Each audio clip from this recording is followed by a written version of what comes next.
दोस्तों, मैं हूँ आपका अपना मित्र सूरज कुमार और मैं स्वागत करता हूँ आप सबका आपके अपने चैनल आत्मज्ञान एक अनोखा सफ़र में। दोस्तों, आज मैं जिस विषय पर बात करने जा रहा हूँ वह है हमारे सभ्य और शिक्षित समाज की एक तस्वीर। दोस्तों, आज हमारा देश और पूरा विश्व बहुत तेज़ी से विकास और उन्नति कर रहा है। आज हम विज्ञान और टेक्नोलॉजी के क्षेत्र में रोज़ नई नई बुलंदियों को छू रहे हैं। अपने जीवन को सुगम और खुशहाल बनाने के लिए रोज़ नए नए सुख सुविधा के संसाधन तैयार कर रहे हैं। ज़मीन पर चलने से लेकर अंतरिक्ष में उड़ान भरने तक का सफ़र आज हमने तय कर लिया है। परंतु क्या आपने कभी यह सोचा कि इस तेज़ गति से भागते दुनिया में हमने क्या खोया और क्या पाया है? कभी कभी मैं सोचता हूँ कि मनुष्य किस दिशा में जा रहा है, तो ऐसा लगता है कि हम खुद ही अपने विनाश की ओर तेज़ी से दौड़ते जा रहे हैं, जिसे हम अपना विकास कह रहे हैं और खुद को बहुत सभ्य और शिक्षित समझ रहे हैं। परंतु वास्तव में वास्तविकता इससे बिल्कुल उल्टी है। हम खुद को सभ्य और शिक्षित कहते हैं, परंतु इस शिक्षा का जितना दुरुपयोग हमने किया है और इस धरती, इसके संसाधन, इसके वातावरण और संपूर्ण जीव जगत का जितना दुरुपयोग और विनाश हम कर रहे हैं और लगातार करते जा रहे हैं, किसी और ने पहले कभी नहीं किया। हम खुद को सभ्य कहते हैं, परंतु हमारी सभ्यता पशुओं से भी गंदी होती जा रही है।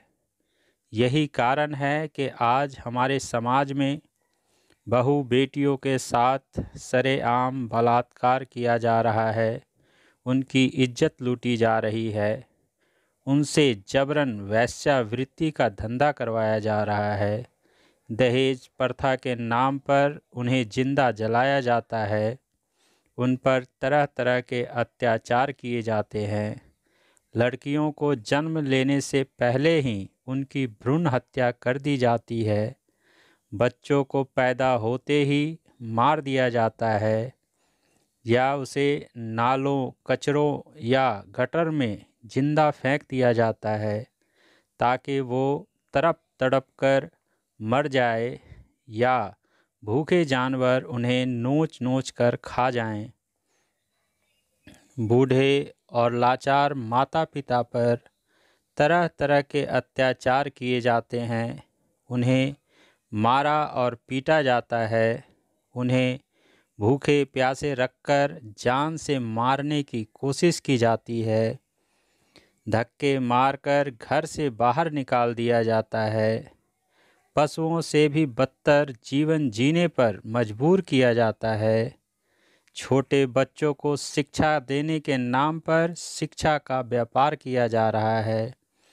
बच्चों को डराकर और धमकाकर उनका बाल शोषण किया जा रहा है। व्यापार के नाम पर पैसों के लालची तरह तरह की घटिया मिलावट कर रहे हैं। कम लागत में अधिक मुनाफा कमाने के लालच में लोगों को खाने और पीने के नाम पर जहर बेचा जा रहा है। टीवी, इंटरनेट और मोबाइल के माध्यम से मनोरंजन के नाम पर बच्चों और युवाओं को गुमराह किया जा रहा है। उन्हें गलत शिक्षा दी जा रही है, उन्हें नफ़रत और बुरी आदतें सिखाई जा रही हैं, उनका ब्रेन वॉश किया जा रहा है।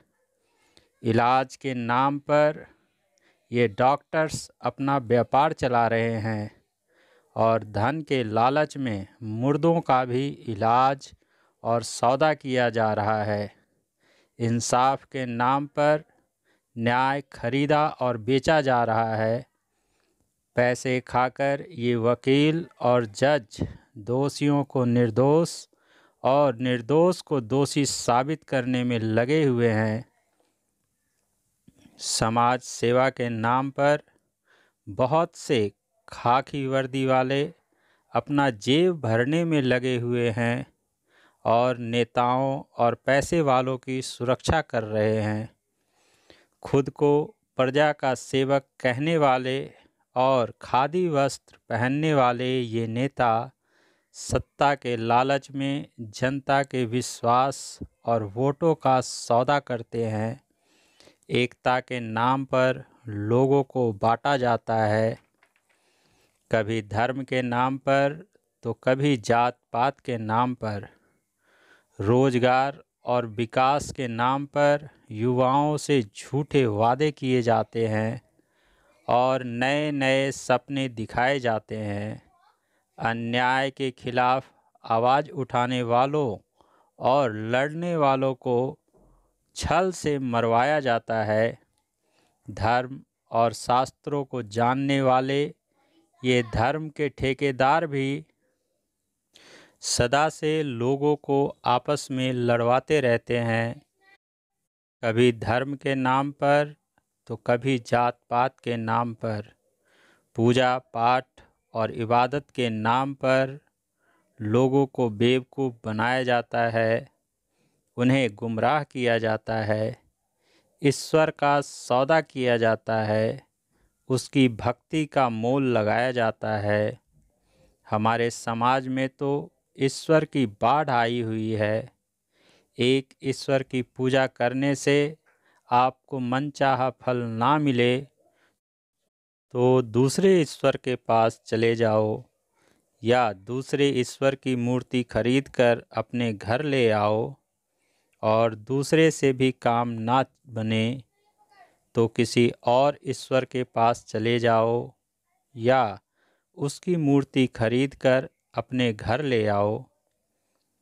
भक्ति और पूजा पाठ आदि के नाम पर इस दुनिया में ना तो मूर्ख बनने वालों की कोई कमी है और ना ही मूर्ख बनाने वालों की कोई कमी है।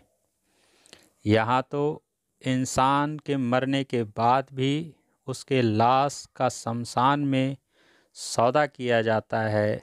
जब उसे अग्नि नसीब होती है या उसे कब्र के लिए थोड़ी सी ज़मीन दी जाती है और यदि उसका सही से दाह संस्कार और पूजा पाठ ना किया जाए तो मरने के बाद भी उसकी आत्मा को शांति नहीं मिलती, उसे स्वर्ग नसीब नहीं होता और वह नरक के आग में जलता है, अन्न और पानी को तरसता है। ऐसा कहकर उसके घर वालों और परिवार वालों को डराया जाता है और उसके आत्मा की शांति के लिए पूजा पाठ, यज्ञ, दान और ब्राह्मण भोज आदि का नियम बताया जाता है। मुझे तो ऐसा लगता है कि इन मूर्ख पंडितों को ना तो कोई आत्मज्ञान है और ना ही ईश्वर का कोई डर है। इन्होंने तो बस 2-4 किताबें रट ली हैं और अपना पेट भरने के लिए लोगों को बेवकूफ़ बनाते रहते हैं। बच्चा पैदा करने से लेकर स्वर्ग तक कैसे पहुंचाया जाए, इन सब का ज्ञान ये अपने पूजा पाठ और यज्ञ से सिद्ध करना जानते हैं। इस विषय पर मैं ज़्यादा गहराई तक नहीं जाऊंगा क्योंकि आज का समाज और आज की युवा पीढ़ी काफ़ी शिक्षित और समझदार है, वो सत्य को समझने के योग्य भी है। मैं तो सिर्फ आज आप सबके सामने हमारे सभ्य और शिक्षित समाज की वह गंदी तस्वीर आप सबको दिखाना चाहता था, जहां मानवता, प्रेम, भाईचारा, ज्ञान और भक्ति की कोई जगह ही नहीं रह गई है। आज हमारा समाज, हमारा देश और पूरा विश्व जिस अशांति, अत्याचार, अधर्म और नफ़रत की आग में झुलस रहा है, उसका सिर्फ एक ही कारण है, क्योंकि हम कर्मयोग के सिद्धांत को भूल गए हैं और स्वार्थ, लालच, अहंकार और नफ़रत के झूठे सिद्धांतों को ही अपना बना लिया है और अपना पूरा जीवन इन झूठे सिद्धांतों को पूरा करने के लिए ही जीते रहते हैं। जीवन के अंतिम क्षण तक, जब तक के मौत ना आ जाए, इन झूठे सिद्धांतों में ही जीते रहते हैं और सत्य को ना तो कभी देखने की कोशिश करते हैं और ना ही कभी उसे समझना चाहते हैं।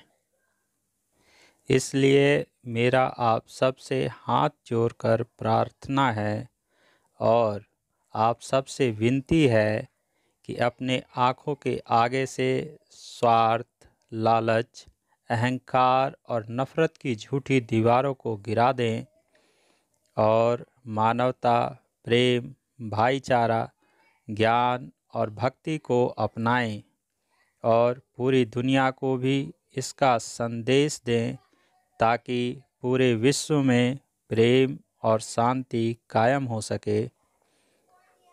दोस्तों, आज मैंने आप सबके और पूरे विश्व के हित के लिए हमारे सभ्य और शिक्षित समाज की एक तस्वीर की व्याख्या आप सबके सामने अपने शब्दों में किया है।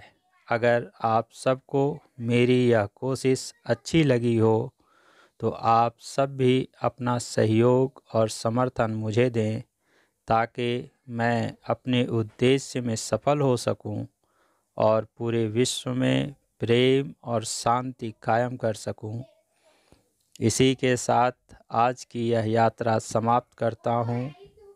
फिर मिलेंगे इसी आशा और विश्वास के साथ। आप सभी का प्रेम पूर्वक धन्यवाद। हरि ओम शरणम।